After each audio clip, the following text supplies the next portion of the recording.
Any minute spent missing home is a minute wasted. Practice your sword work instead. Do not make me tell you twice. But, Master, I can barely lift the sword anymore. If I keep going, I feel like my wrist is going to break. So it has not broken yet. Then pick up your sword and keep practicing until it breaks. I want to hear the cracking and splintering of bone. After all, bones can always be reset.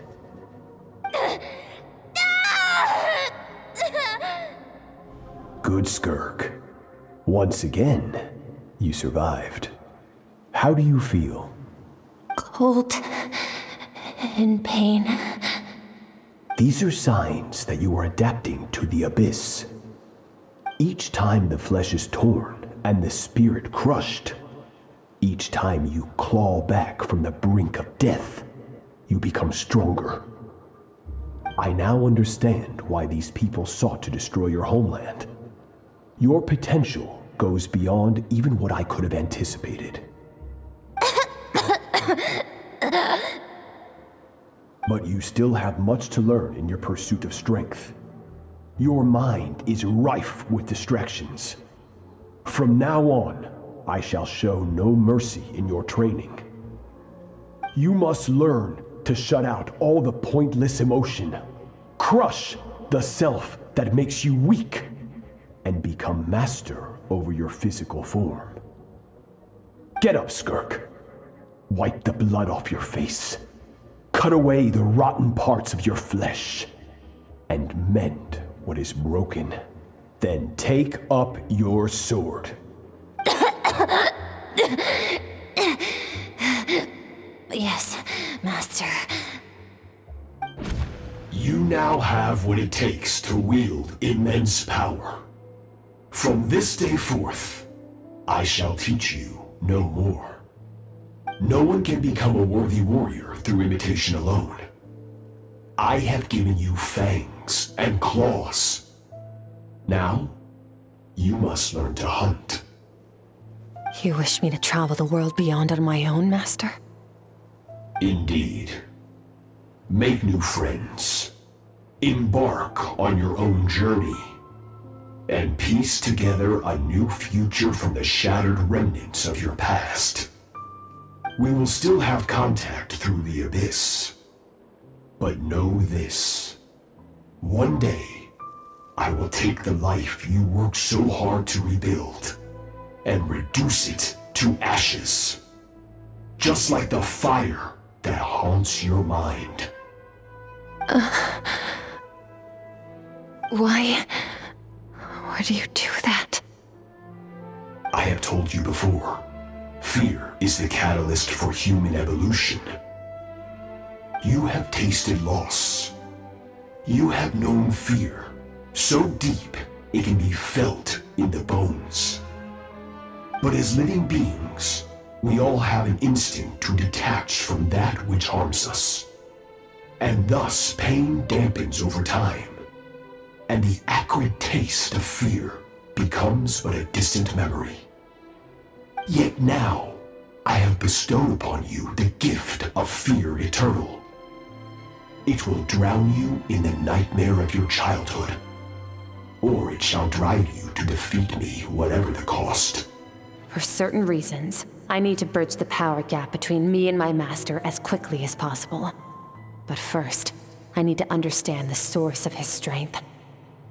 To do that, I need to follow in his footsteps, walk the path he once walked, and somewhere along the way, I'll find out how to defeat him. That is my sole focus and purpose.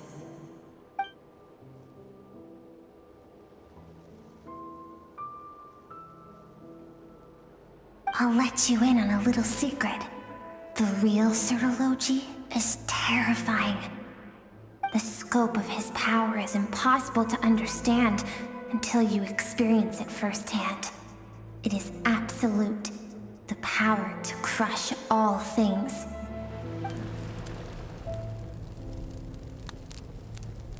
We've made it quite a ways already. This is Skirk, when she first began training under Sertologi. I have set your broken wrist. Tomorrow, you're to train twice as hard. No tears this time. Good. Attempting to garner sympathy through tears is a habit of the weak. A pitiful, useless ploy. Can I ask a question, Master? Why did you save me? I keep thinking, maybe it would be better if I had died. I wouldn't be haunted by that fire all the time. I wouldn't have to go on like this. I saved you because I have a plan for you. It has been too long since I fought a battle that demanded my full strength, and I hunger for it. Every so-called genius and prodigy I have faced has crumbled like sand underfoot. Before me, even fate bends the knee. So, I will teach you everything I know, train you by whatever means necessary, in the hope that one day, you might surprise me. But I don't want to draw my sword against you, Master. What you want matters little.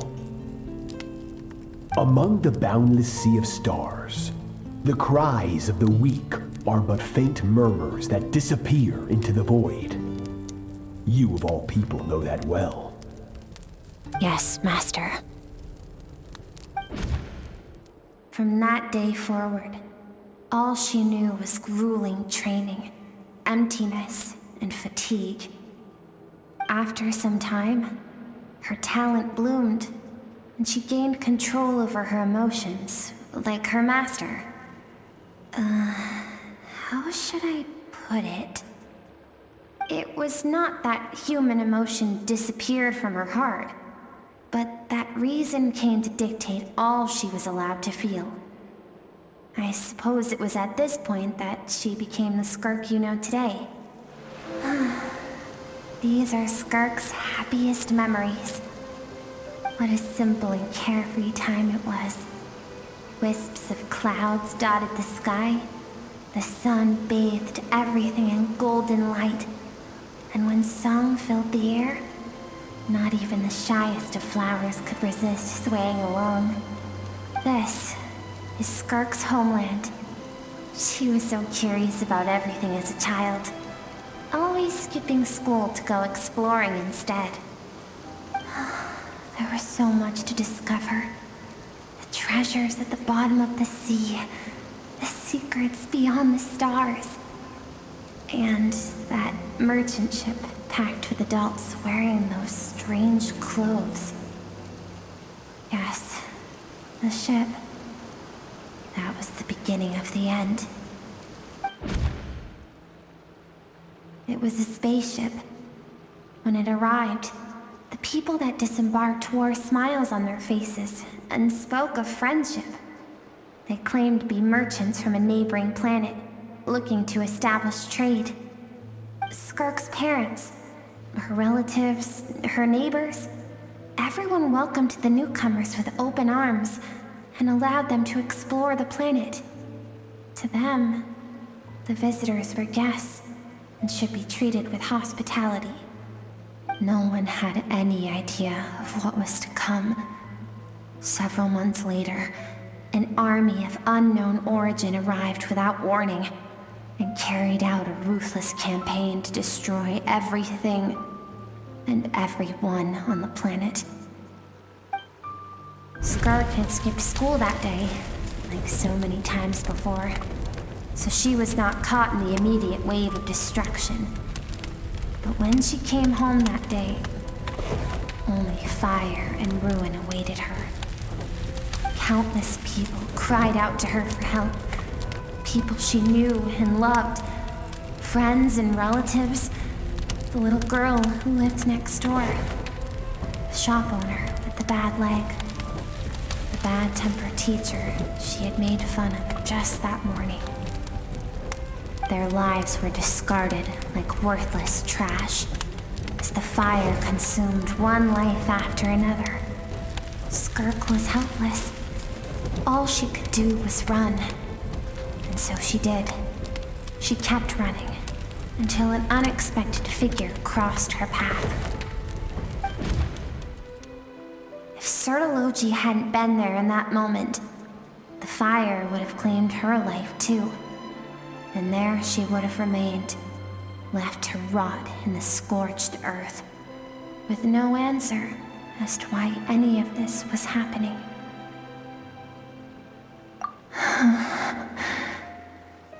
Because she and her people were seen as a threat. As the initial merchant ship explored the planet, they discovered that it hadn't always had the condition to support life. Yet there was evidence of human activity, even during the periods of extreme heat or cold in the past.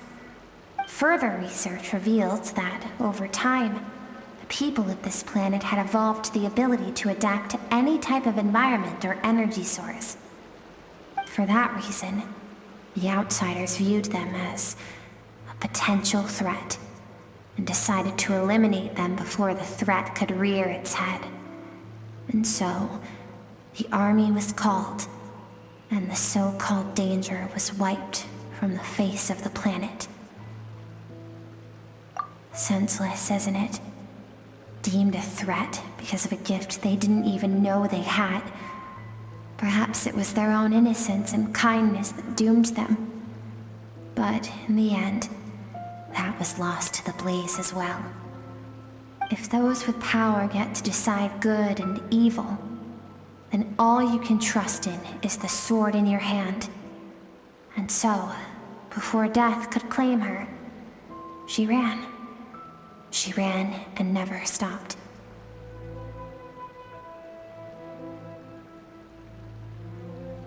No one wants to relive their most painful moments. Well, that brings us to the end of the story.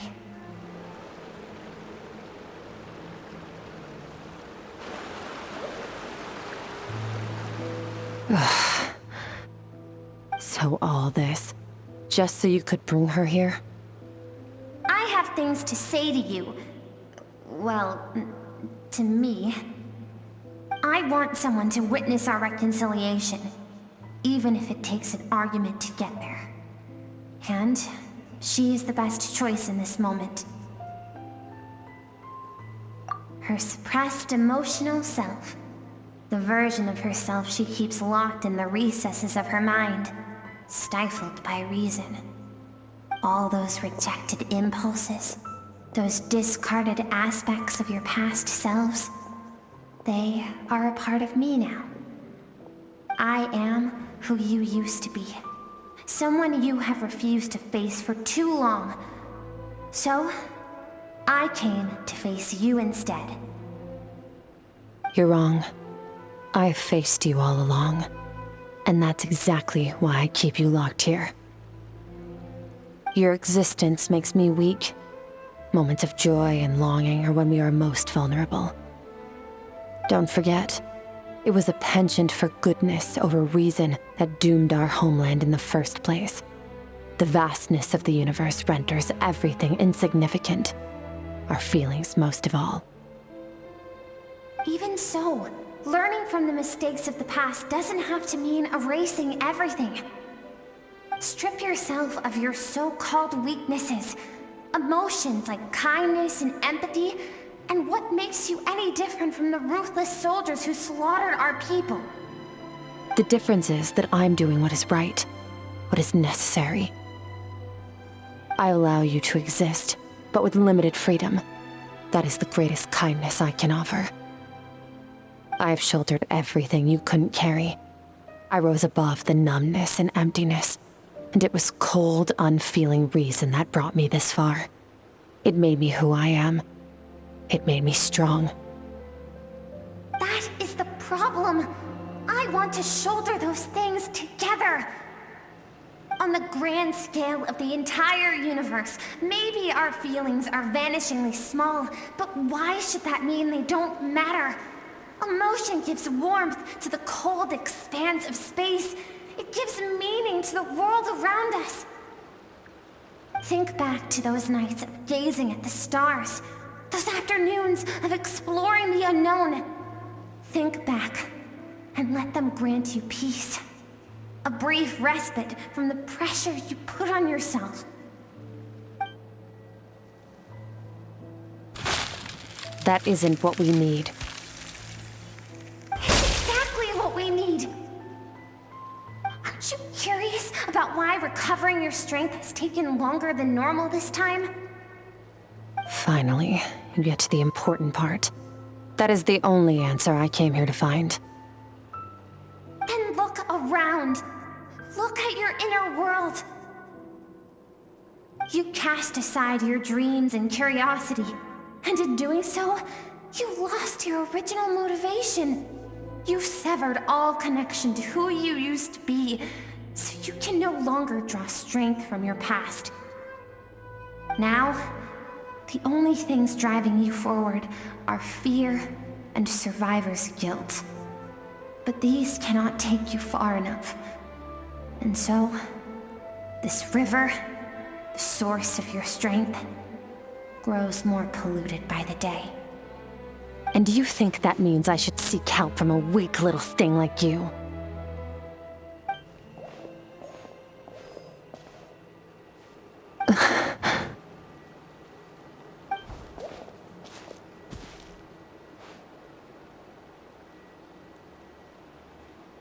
Thank you for saying that.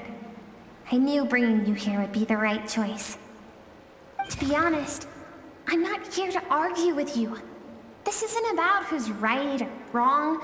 And in fact, I agree that in order to make it through the wake of that tragedy, we had to distance ourselves from the pain through reason over emotion. But what is right at one point in time isn't always right forever. I know you will never forget that fire. I know the fact that you were the sole survivor fills you with guilt. And I know that among the voices that haunt you, mine is there too. Because deep down, you know that you didn't turn out to be the person you wanted to be. All those unfulfilled hopes are like knives to the heart. And I don't want you to hurt anymore. So even if you can't accept me, I hope, at least, that you can let go. I keep thinking, maybe it would be better if I had died. I wouldn't be haunted by that fire all the time. I wouldn't have to go on like this.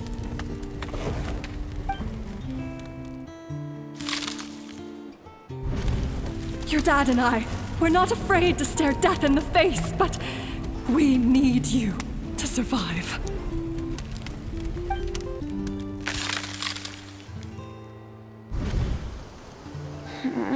I'm sick of being a kid. There's so many amazing things out there, and I'm ready to see them all.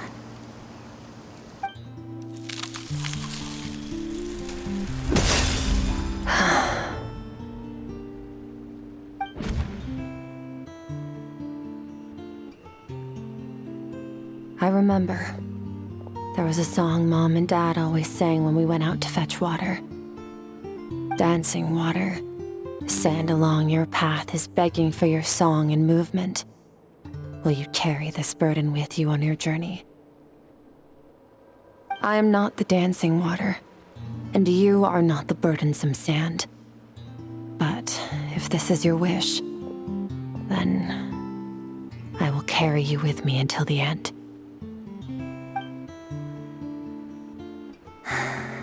Thank you. I should be thanking you.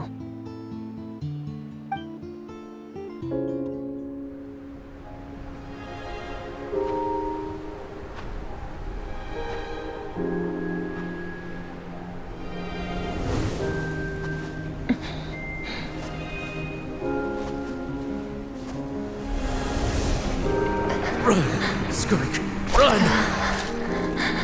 Remember, leave no one alive! Heed my words, Skirk. Let fear take root in your soul. Did you survive? Why was it only you? Skirk, did you become a positive light in this world?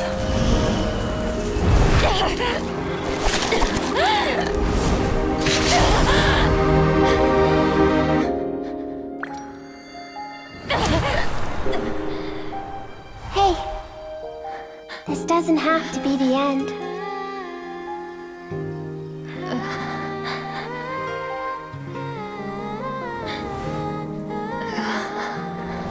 Life is a gift.